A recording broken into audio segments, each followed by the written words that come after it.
Hello, and welcome to the We're Not Stumped podcast. I'm your host, Mike Boland, and I'm a congenital amputee of the right hand. In this show, I will interview other amputees and allow them to tell you their incredible life stories. I'll also feature family members of amputees and others who support the amputee community, all in an effort to discuss the challenges and triumphs of those living with limb loss. So stick around and listen to inspirational stories and find out why we say, we're not stumped. Well, hello everyone. Welcome to the We're Not Stumped podcast. My name is Mike Boland, your host, and today I have Dave Gibson on. I met Dave just a couple weeks ago, maybe even upwards of a month ago, and his story is fascinating, and I really like everything that he's doing and some of the things he wants to continue to do in his life. And we're going to hear about that today and even more with Dave. So, Dave, first of all, thank you so much for taking the time out of your day to be on the We're Not Stumped podcast. Thank you. I appreciate you having me. Oh, of course. Yeah, the day I met you, I was like, I got to have this person on the podcast. Well, we always start the podcast with a segment I call In Your Own Words. So I'd love to hear your story. Sure. Well, I know you don't mind how far back I go, but I'll try to keep it brief by hitting the highlights. I'm glad you have highlights, so that's good. I joined the military right out of high school, and I was a combat engineer and dealt with explosives and stuff like that. So IEDs and other munitions of that level. No, that's not how I lost my leg. Although I get a lot of people asking me, aren't you afraid of ever making a mistake? I said, well, you only make that mistake once. Yes. And then after the military, at home, I went back to California, and I spent the next 12 or so years as a professional bodyguard and part-time bounty hunter.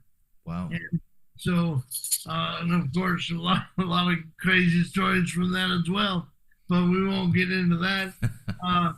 But then after I about 12 or so years into that, I wanted to start a family, and so that wasn't really a lifestyle led for that. So I got out of that. We came out here to Arizona and started raising our kids, and life was pretty normal and honestly pretty boring as far as any real stories or whatever. But then I was about 43 years old. I had a stroke, and that immobilized me for about 6 months, and I recovered from it. I made a full recovery, only to then 2 years later have a second stroke, and that is why I slur when I talk. A lot of people think I've been tipping the bottle, but I really don't drink that much. But yeah, the second stroke, and it was interesting because 43 and 45 years old, not really that old, you're for sure, but not old, not stroke old for sure. Yeah. And so I asked the doctor, what's going on? He said, well, the first stroke was undetected high blood pressure and high stress in my life. So after the second one, which was much worse than the first, what happened, Doc? He said, well, we have the BP under control, but you still have high stress in your life. So then 6 months later, my wife divorces me. And, but the good news is I haven't had a stroke since. I'm not saying she was the source of stress, but it is ironically coincidental. Yes. And causation, maybe not correlation, but right. But and then it wasn't until 4 years after that. Let's see, that was December of 2013, and then in September 2017, I got hit by a car while I was on my motorcycle, just a block from my house, as I was telling you earlier. Yeah. And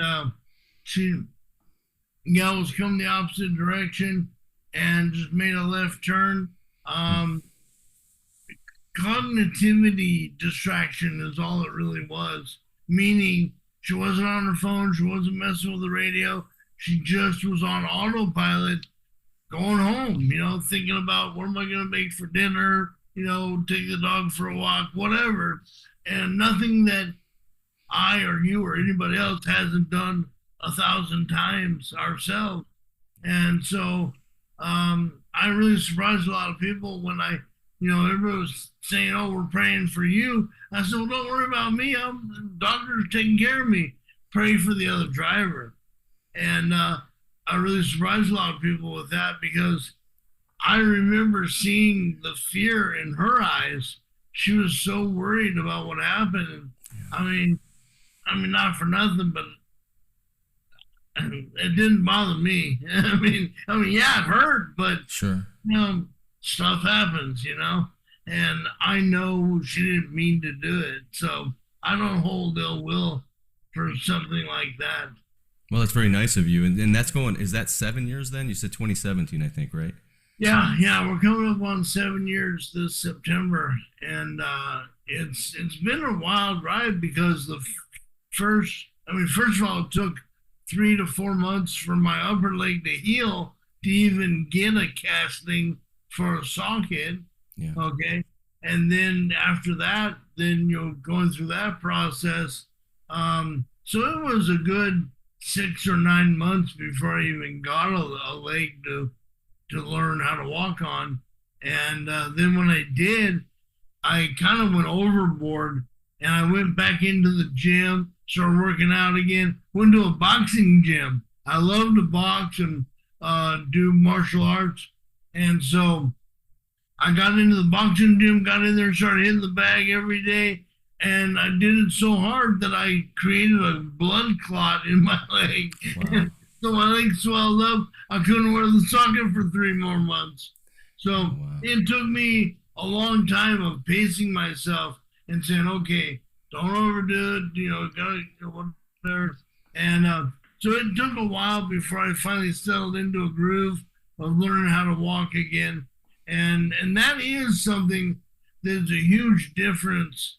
Not bad or good or whatever, but you were born that way, and versus me at the time 49 years old, and then all of a sudden, boom, you got to go back to square one and relearn how to walk again, and it's very challenging, and it wears on you mentally and emotionally.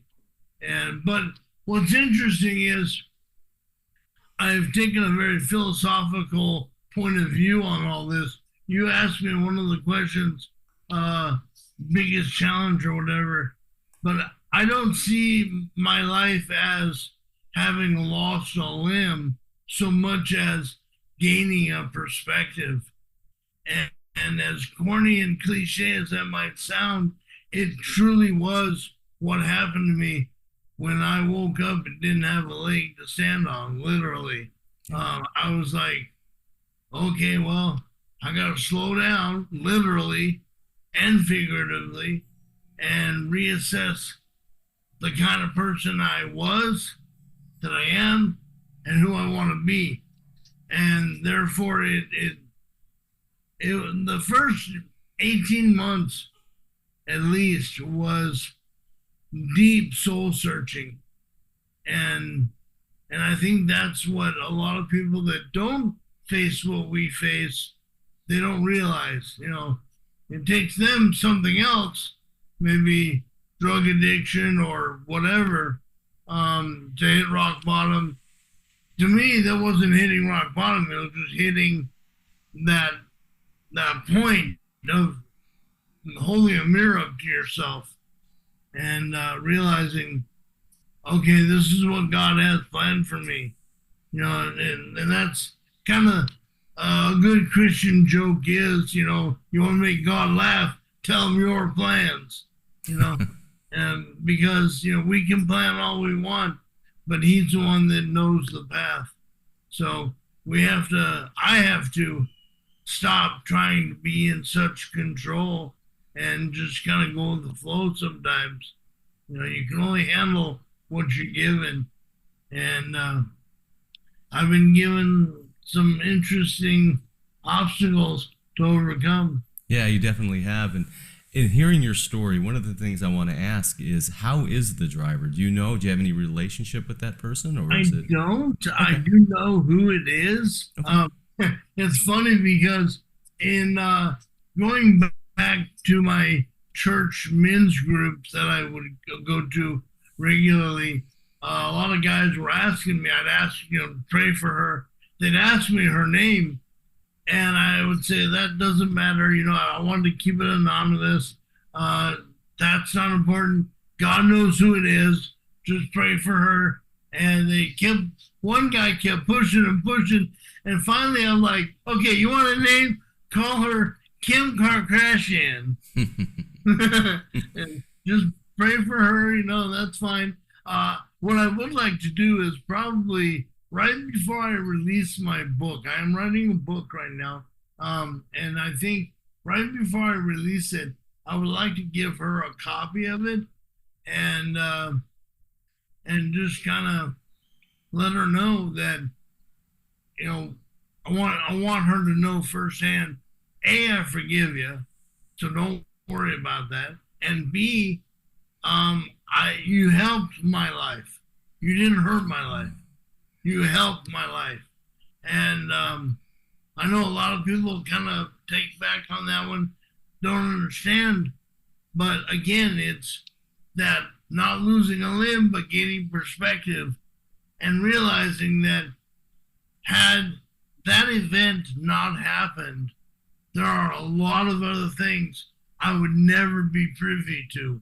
And one is just the joy I have found in the amputee community. For example, I have friends that work in special needs communities, okay? Teachers and other forms of that, helping people with special needs. What's interesting is when you are in that community, all of a sudden you start to realize they have a really innocent point of view, Happy community, a pure point of view. Yeah. And I think that's a lot of what happens with us, is that because we are minimalized with physically by something, we make up for it differently by our perspective and how we approach the same situation as someone else in life. But we come at it so differently that they're like, oh, wow, I never thought. And that's why, your bowling career, I'm sure people were amazed that you're a bowler. Well, you only bowl with one hand anyway. So, but not in today's world. They actually have two-handed bowlers. Oh, do they? We don't want to talk. I don't want to talk about the PBA. I'm good with it. but it's funny to me how all of a sudden I like being different, and so this is God's way of allowing me to be different. And I want to make sure I get that, because you broke up a little bit. I think you had said that you enjoy going out in public and having people talk to you. Is that what you were saying?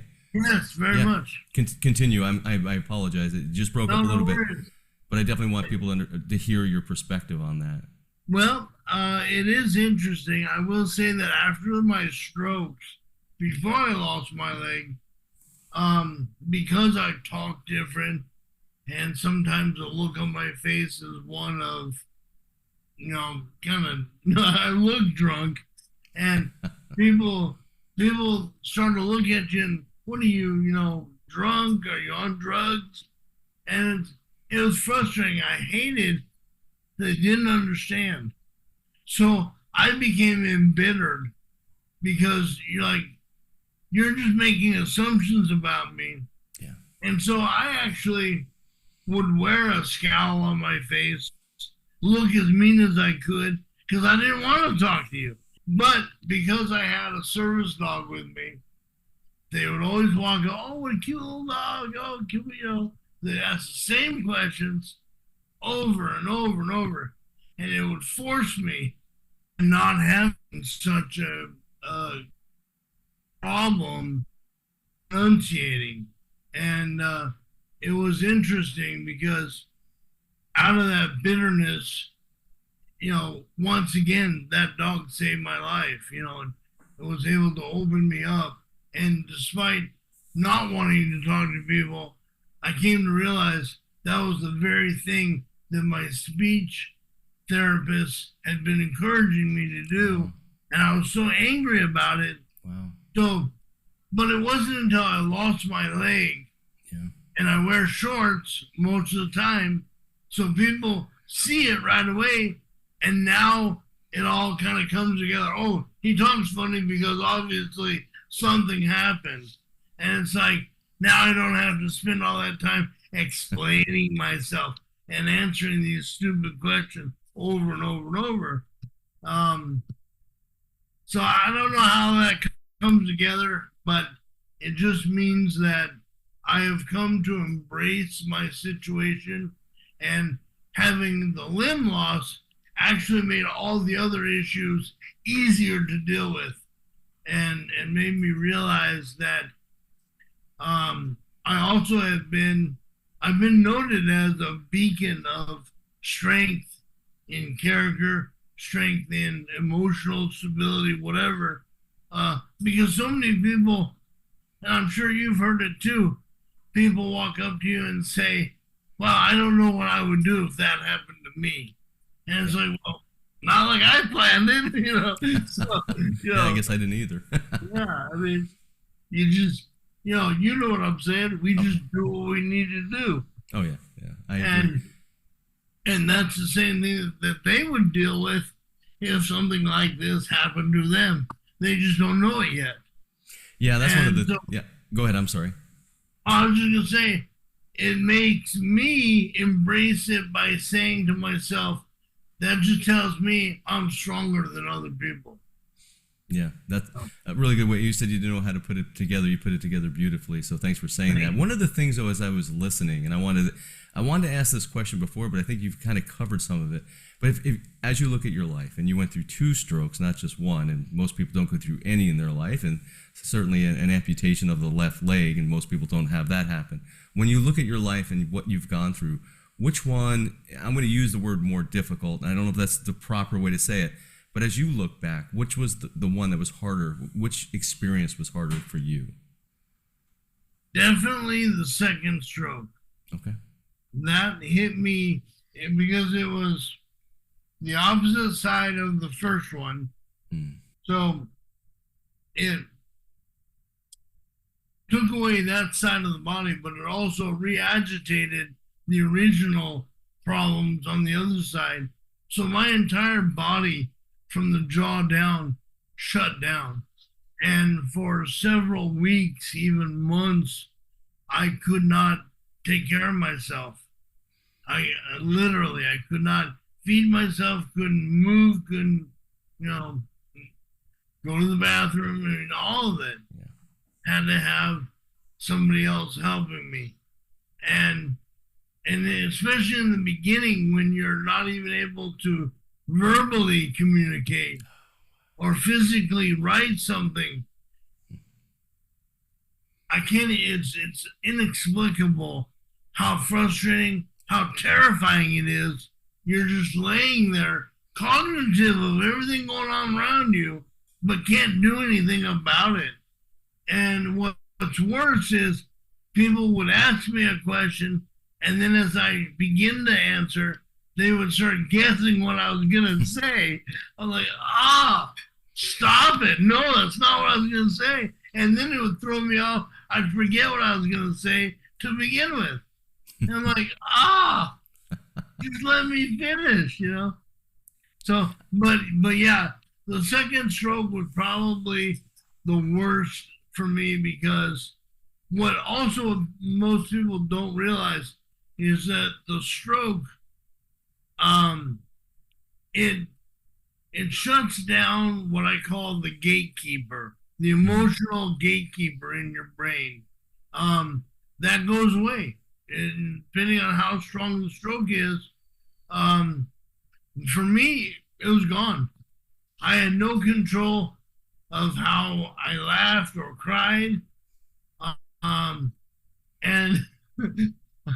although this is probably a problem before the strokes, but I had no filter.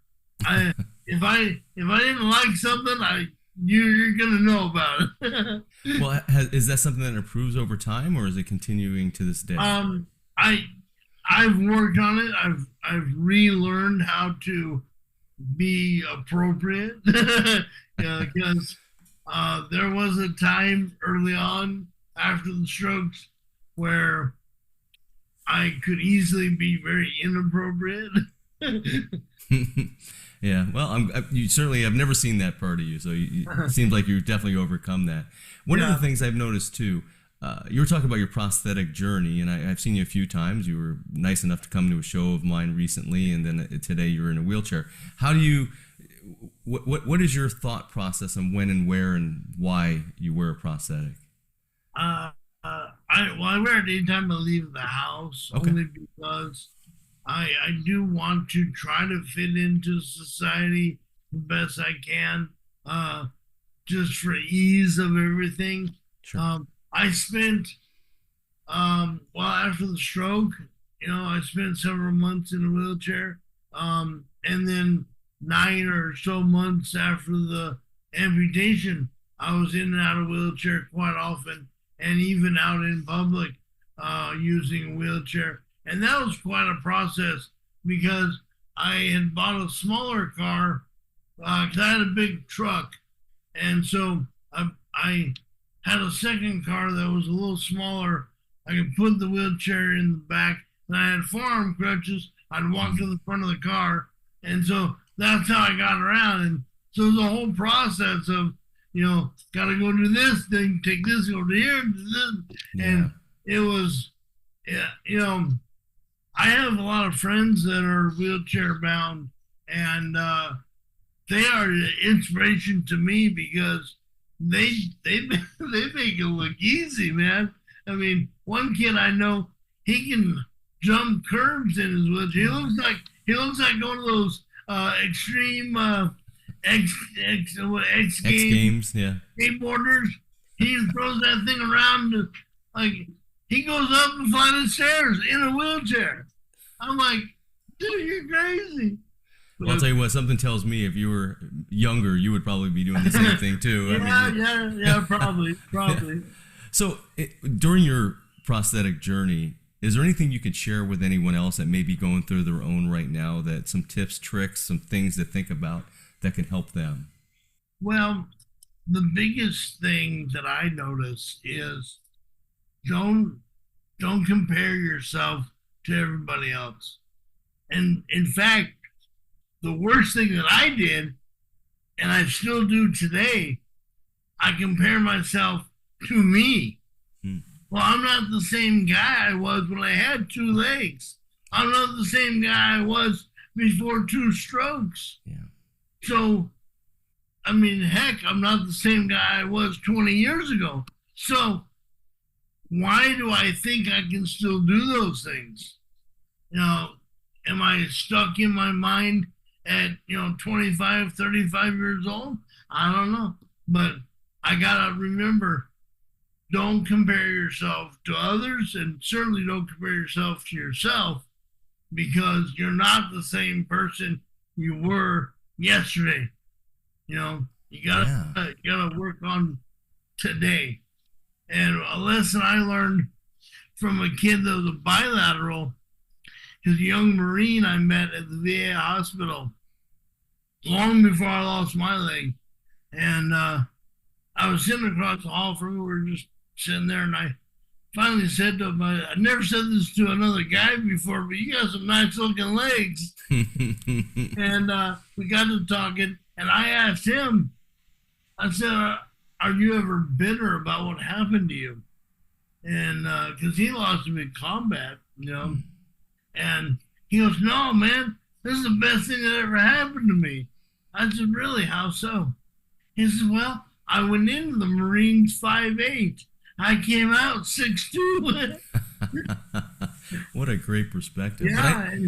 I really like what you said about don't compare yourself to others. That's a great lesson. Thank you for sharing. I see it all the time. I see it where a brand new amputee comes into our group. We have I'm part of a lot of different sport type groups, and they'll come into the group really, beating themselves up, oh, what am I going to do? This is understandable. Yes, absolutely. It's a very, it's a culture shock for sure. Traumatic. Well, they right away, they're like, oh, well, I see so-and-so doing this when they only have one leg. I see so-and-so doing this. They don't even have two legs. But it's like, well, wait a minute. First of all, that person's 20 years younger than you. This person over here used to be a professional athlete or whatever. Don't do that to yourself. Your journey is your journey. So you have to take your steps based on what your medical team is carving out for you, because they're taking all of your stats, all your current abilities into consideration on what's best for you. So, my prosthetic is different than yours for a reason, not just because of size, but for function and ability, etc. And you were talking about the sports and things like that. You were also mentioning Empower Fest that you're going to. What are you looking for? What are you looking forward to in that? Oh my gosh, just the camaraderie. Yeah. I'm already laughing because how much fun I've had at all the other ones, and I'm telling you, I've never met such a great group of people. We know how to take it on the chin, and just laugh it off. Yes. I truly believe, we as limb difference people are just tougher than the average person. We've had to be, I'm sure for you growing up, kids are vicious with anything different. Yeah. If you're overweight, if you got a lazy eye, you're missing a hand, holy crap. I didn't like them when they had better jokes than I did. That's where they got me. That's when I'd get upset. Exactly. And Empower Fest this year is in Florida, and you said it's been 35 years, I believe, since you've been there. And you stressed that the last time you were there, you didn't lose your leg to the alligator, I think. I got attacked by an alligator, but not how I lost my leg. Although that would be an epic ending to that story. But I enjoy Empower Fest because everybody that knows me in those communities encourages me to get up on stage and do stand-up. And so I've got some great routines that I do, and I really look back very fondly on all the times I've gone, and I just really enjoy making other people laugh. It makes me laugh. It makes me feel good, and I'm a little bit of an attention whore, so I like everybody watching me and making so a little bit of that going on. But more importantly, it's just good, clean fun. And those particular Empower Fests are designed for, in particular, Hangar, because they're the ones that sponsor it. But they have the opportunity to introduce to new and old amputees different functions and different sports, different activities that they can do as an amputee in an adaptive way, and that way you as an amputee can learn and realize, I don't have to give up my life. Say, I played hockey. I grew up playing hockey my whole life, and so I thought it was over, but I got introduced to sled hockey, and so now I play for the Arizona Coyotes sled hockey team. Now, of course, they moved to Utah now, so I don't know what's going to happen with that, but I'm not moving to Utah. No, but you can start your own sled hockey team here. Yeah, no, we're going to be probably just doing self-generated fundraising, that kind of thing. So it'll take on a new life, but like with anything that we've all had to overcome. It's just one more thing that we just adapt and learn a new way of normal. Yeah. No big deal. Yeah, you'll just get through it. What is something that you've learned about being an amputee that maybe you didn't know before? Compassion. That's great. I always thought that I was a compassionate person, but now having the challenges that I've had, sometimes you look at the public and you're like, hello, it's like, I don't want people catering to me, but at the same time, people are oblivious to what's going on around them. And, it sometimes can be rude, I face balance issues because of not only the leg, but the brain injury as well. I have a hard time walking, and I'll have people bump into me and like,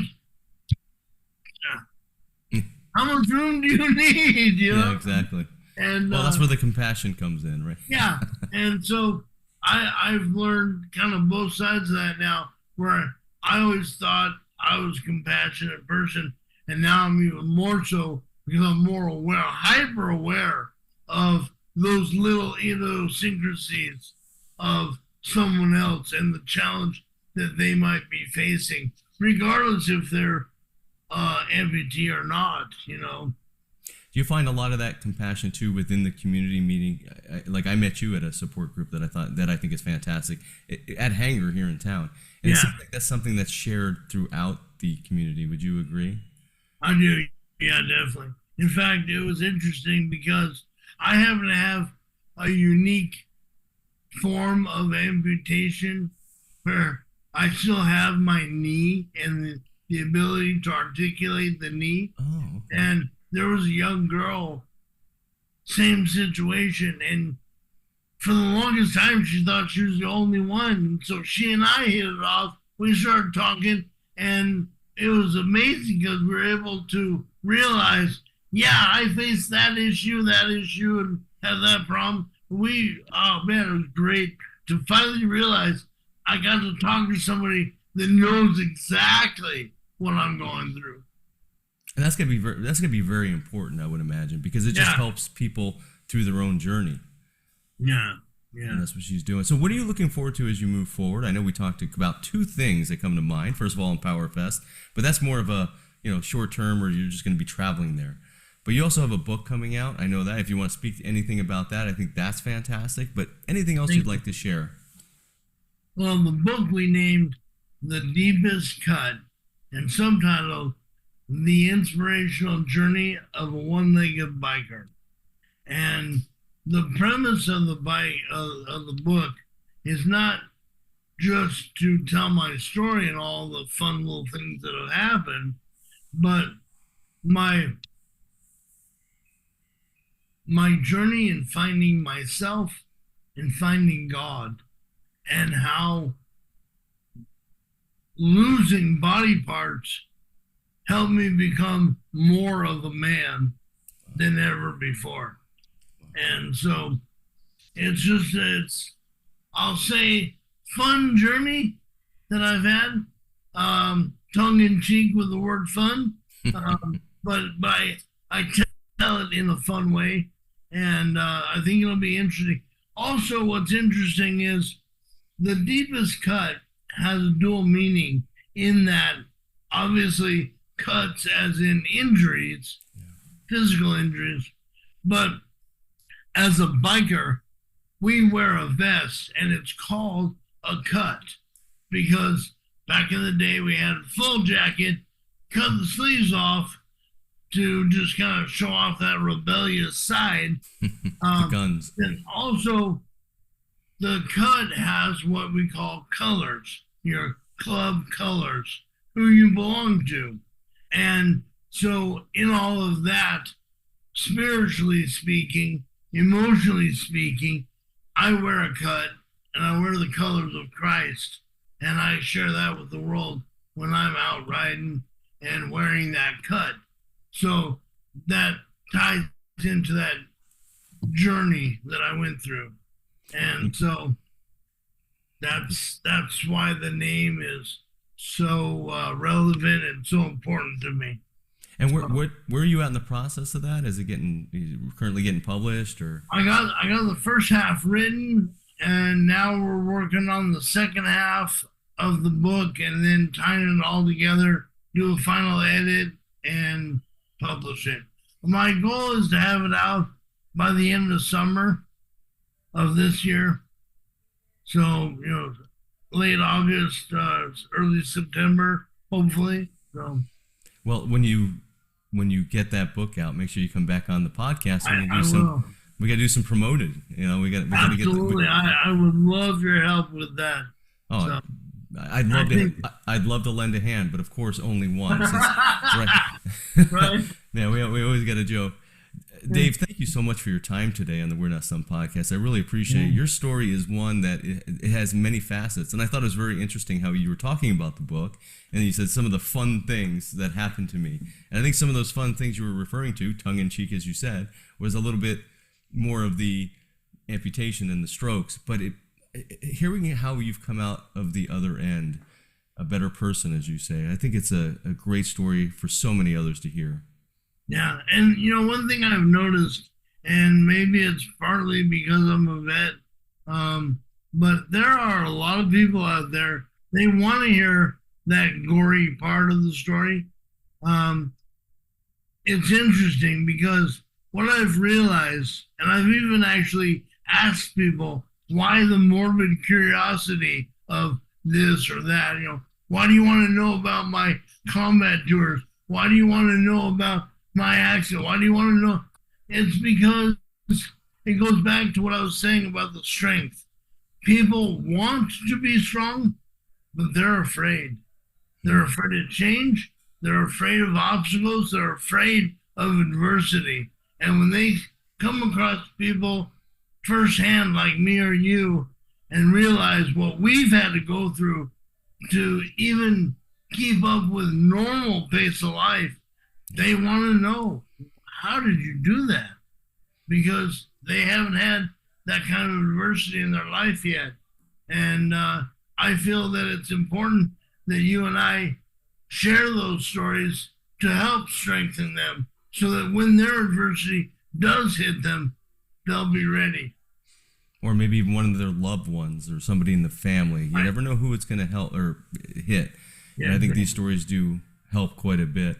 Well, Dave, thanks a lot again for your time today, and I look forward to having you on in a few months, I think. I mean, that's the thing, it's coming up here pretty soon, hopefully getting that book out. We're going to get you back on here. We're going to promote it more, but thank you for so much for being on the We're Not Stumped podcast. You are doing a great thing with this podcast. I love you, brother. It's very kind of you to say. Thank you.